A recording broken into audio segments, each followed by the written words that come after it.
Subscribe કરો education in Gujarati ચેનલને. Subscribe કરવું તદ્દન મફત છે, ફ્રી છે.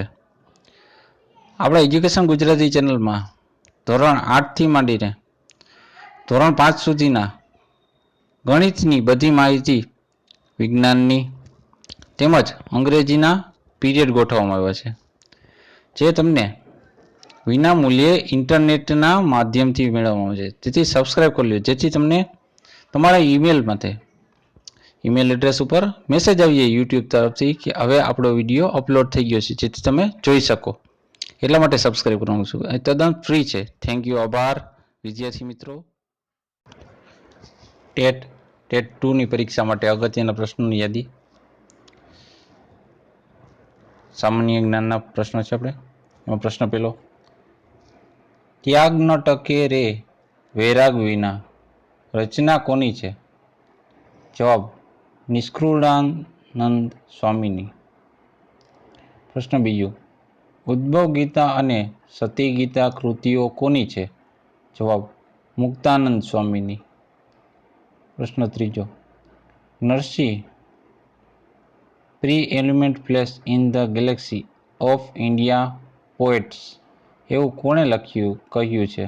જવાબ, નરસિંહ રાવ દિવેટિયાએ. પ્રશ્ન ચોથો, મધ્યકાલીન ફાગુ કાવ્યોમાં ઉત્તમ ફાગુ કાવ્ય કયું મનાય છે? જવાબ, વસંત વિલાસ. પ્રશ્ન 5, મધ્યકાલીન સાહિત્યનું પહેલું 12માસી કાવ્ય કયું છે? જવાબ, નેમિનાથ ચતુદશિકા. પ્રશ્ન 6, નરસિંહ મહેતાની શરૂ થયેલા યુગને કયા યુગ તરીકે ઓળખવામાં આવે છે? જવાબ, ભક્તિ યુગ. પ્રશ્ન 7, નરસિંહ અને મીરા માટે ખરા ઇલ્મી ખરા સુરા વિશેષણ કોણે વાપર્યું છે? જવાબ, કવિ કલાપીએ. પ્રશ્ન 8, રાસ સહસ્ત્રપદી કૃતિના રચયિતા કોણ છે? જવાબ, નરસિંહ મહેતા. પ્રશ્ન 9, હેમચંદ્રાચાર્યના કયા ગ્રંથમાં અપભ્રંશ દુહા જોવા મળે છે? જવાબ, સ્નેહમ શબ્દાનુશાસનમાં. પ્રશ્ન 10, પ્રાકૃતમાંથી ફેરફાર પામી આવેલી ભાષા કયા નામે ઓળખાય છે? જવાબ, અપભ્રંશ. પ્રશ્ન 11, ભાવનગર રાજ્ય તરફથી કયા કવિને રાજકવિનું બિરુદ અપાયું હતું? જવાબ, કવિ દલપતરામને. પ્રશ્ન 12, કઈ ગુજરાતી ફિલ્મ પરથી ભારતની 9 ભાષાઓમાં ચલચિત્રો બન્યા છે? જવાબ, મહિયરની ચૂંદડી. પ્રશ્ન 13, 1915માં ઇન્દુલાલ યાજ્ઞિકે કયું સામયિક શરૂ કર્યું હતું? જવાબ, નવજીવન અને સત્ય. પ્રશ્ન 14, શિકાગો આંતરરાષ્ટ્રીય ફિલ્મ મહોત્સવ 1969માં દર્શાવેલી ફિલ્મ કંકુ કોણે બનાવી હતી? જવાબ, શાંતિલાલ રાઠોડે. પ્રશ્ન 15, આંતરરાષ્ટ્રીય ફિલ્મ મહોત્સવમાં સન્માન પ્રાપ્ત કરનાર સૌપ્રથમ ગુજરાતી ફિલ્મ કઈ હતી? જવાબ, કંકુ. પ્રશ્ન 16, ચુનીલાલ વર્ધમાન શાહની કઈ નવલકથા પરથી તે જ નામે ફિલ્મ બની હતી? જવાબ, જીગર અને અમી. પ્રશ્ન 17, પન્નાલાલ પટેલની નવલકથા પરથી બનેલી કઈ ફિલ્મ શિકાગો આંતરરાષ્ટ્રીય ફિલ્મોત્સવ 1969માં દર્શાવાઈ હતી? જવાબ, કંકુ. પ્રશ્ન 18, 1969માં રાષ્ટ્રપતિ એવોર્ડ વિજેતા કસુંબીનો રંગ ફિલ્મ કોણે બનાવી હતી? જવાબ, મનુ ગઢવી. પ્રશ્ન 19, 1983માં બનેલી ગુજરાતી ફિલ્મ મહિયરની ચૂંદડી પરથી કઈ હિન્દી ફિલ્મ બનેલ છે? જવાબ, સાજન કા ઘર. પ્રશ્ન 20, ગુરુ ગોવિંદસિંહ નાટક કોણે રચ્યું છે? જવાબ, કવિ કાંતે. પ્રશ્ન 21, મુસ્લિમ લીગ સરકારમાં ક્યારે સામેલ થઈ? જવાબ, ઓક્ટોબર 1946થી. પ્રશ્ન 22, બંધારણ દ્વારા એક જ નાગરિકતા અધિનિયમ ક્યારે બનાવવામાં આવ્યો? જવાબ, 1955માં. પ્રશ્ન 23. પહેલી વખત રાષ્ટ્રપતિ શાસન ક્યારે લાગુ પાડવામાં આવ્યું હતું? જવાબ 20 જુલાઈ 1951માં. પ્રશ્ન 24. પ્રથમ લોકસભાના અધ્યક્ષ કોણ હતા? જવાબ ગણેશ માળવંકર. પ્રશ્ન 25. રાષ્ટ્રપતિ ચૂંટણી સંબંધિત મામલા કોની પાસે મોકલવામાં આવે છે? જવાબ સુપ્રીમ કોર્ટ પાસે. પ્રશ્ન 26. બંધારણ સભામાં કયા દેશી રજવાડાના પ્રતિનિધિઓ એ ભાગ લીધો ન હતો? જવાબ હૈદરાબાદના. પ્રશ્ન 27.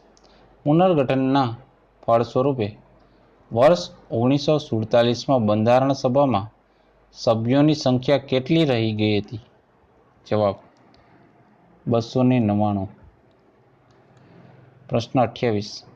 વડાપ્રધાન પદ પરથી રાજીનામું આપનાર પ્રથમ કોણ હતા? જવાબ મોરારજી દેસાઈ. પ્રશ્ન 29.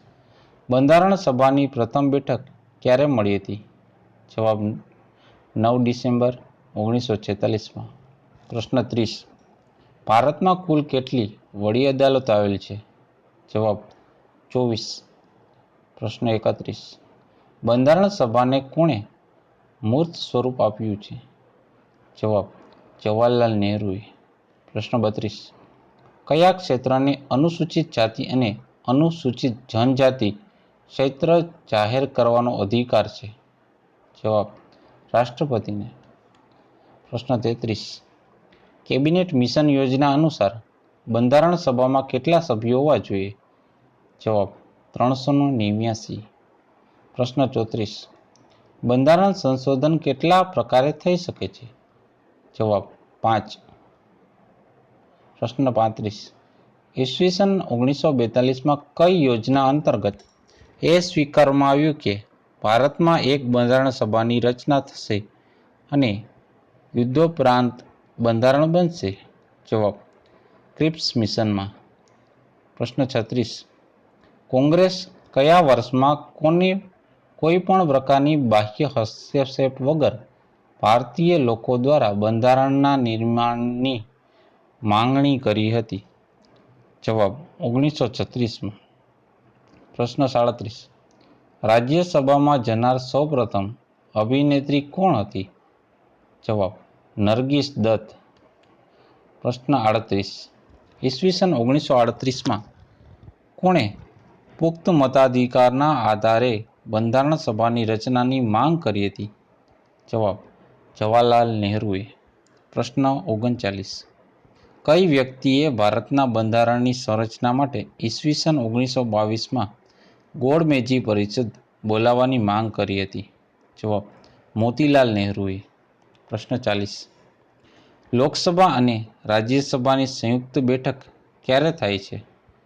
જવાબ સંસદનું સત્ર ચાલુ થાય ત્યારે. પ્રશ્ન 41. ભારતમાં સૌથી વધુ અખબાર કયા રાજ્યમાંથી મળે છે? જવાબ બિહારમાંથી.